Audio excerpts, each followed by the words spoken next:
Hey guys, and welcome to the Fish Room. I'm Rachel O'Leary, and today I wanted to talk to you sort of about fish selection for our summer tubs.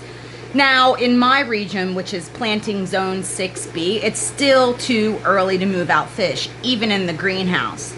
The morning temperatures on the bins are only about 60 degrees, so I need to wait probably another week or two before I move out the first species to the greenhouse, and probably about 3 or 4 weeks until I move stuff into my yard. Now, that's because the vast majority of the species that I choose to move outside are egg layers. My very favorite fish to move outside are minnows and danios, and really any in those species do really, really well. I've shown you guys for the past 4 years how much and how well the fish benefit from being outside. The natural diet of aquatic insect larvae, green water, and just all the goodies that develop in these bins, as well as probably the sunlight, do wonders for enhancing the color of the fish, as well as providing them with a live food source that makes them breed super readily and super easily. Now, I can't wait to get the plants into my budget bins that I've started for you guys, but unfortunately they're still not available locally. They're telling me at the nursery it's going to be this week, so make sure you're subscribed with the notification bell on so you don't miss that continuation of the Bidding on a Budget series. I'm really, really happy with how the waterfall turned out. I'm really stoked with how the bins are doing. The plants are all growing really well that I have in my established bins from previous years, and I'm really looking forward to finishing this series up with you guys.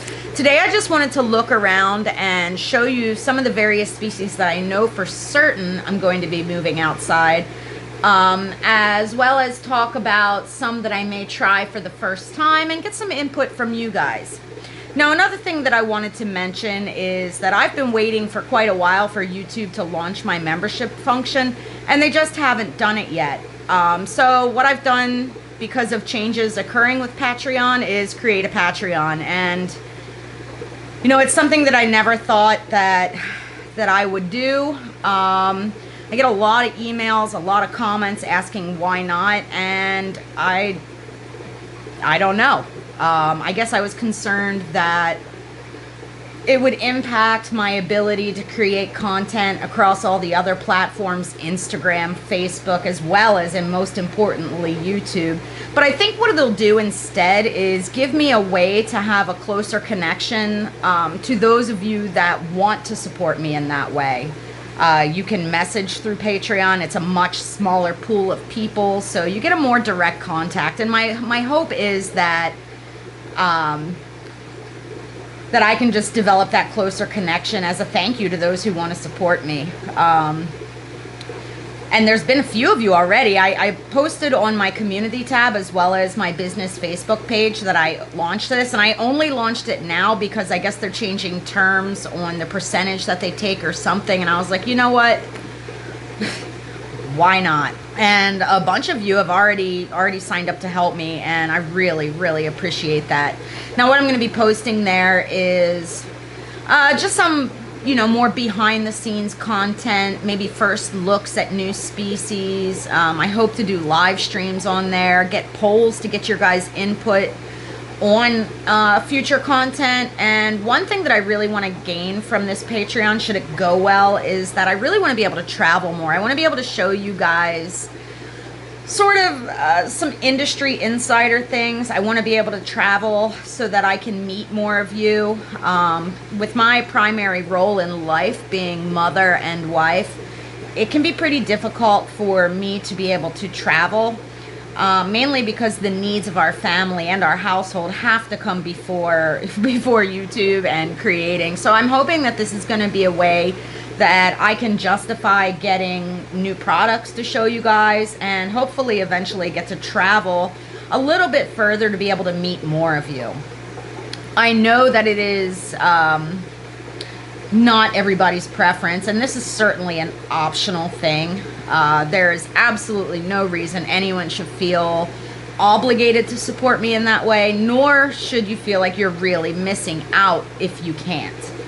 I know that I couldn't afford to support people on Patreon, but a lot of you have asked, so I figured no harm, no foul.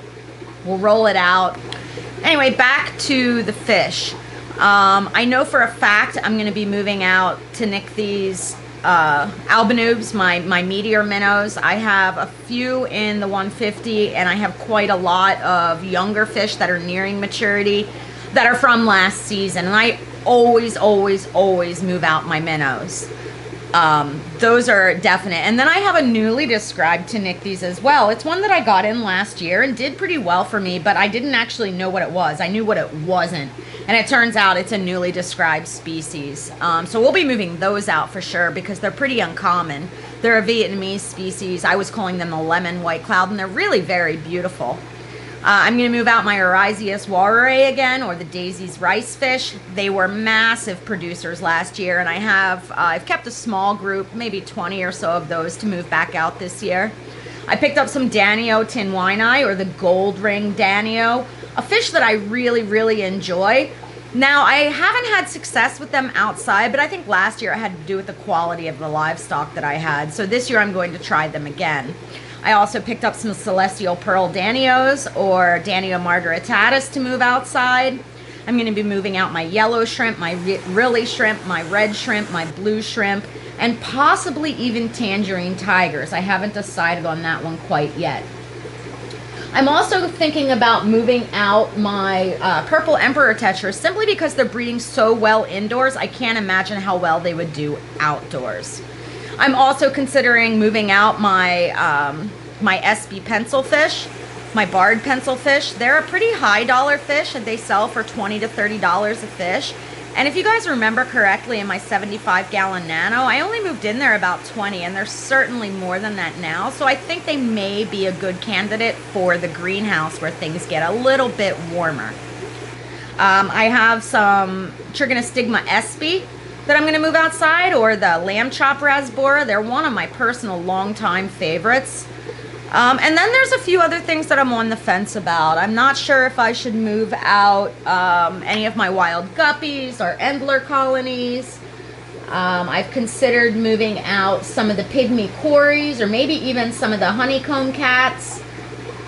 And I've also considered moving out some chili rasboras. Now, in the past, chili rasboras have done pretty hit or miss for me. One year I got some fry, the next year I didn't get any, the next year I got a few fry, the next year I got quite a lot of fry. And I haven't seemed to quite unlock what what makes those guys breed well. And then the last fish that I know for sure I'm going to move out of the Brachydanio Kyathit, or the orange fin Danios. Again, you'll notice that this is a very Danio heavy load of fish that I plan to move out, but that's because they can take a wider range of temperatures. They reach maturity quickly, and they're generally very easy to breed as long as they have a lot of live food. So they are absolutely wonderful candidates for the tubs in my yard. Anyway, I want to hear from you guys. What fish are you going to move out? And I wanted to take a quick minute to thank my $25 a month patrons, which are Andrew, Tanya, Zachariah, and John. I flabbergasted that you guys are helping in that capacity. I really appreciate it. And if any of you see fit to join me on Patreon, I'd appreciate that as well. One other quick thing I wanted to get your guys' input on was I went to the nursery and picked up a ton of these clearance planters. I got that one. Doesn't that waterfall sound good? And then I picked up a bunch of these. Now, these won't be for fish. These will be for terrestrial plants, and that's where the question comes in. I have been picking up clearance plants and clearance planters for weeks now, and I picked up a whole ton of these more tropical succulents because they were super cheap. Would you guys like to see how I plant those into a planter?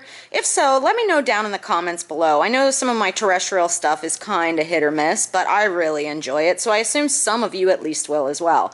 As always, thanks for your continued support, and I'll see you next time for another video.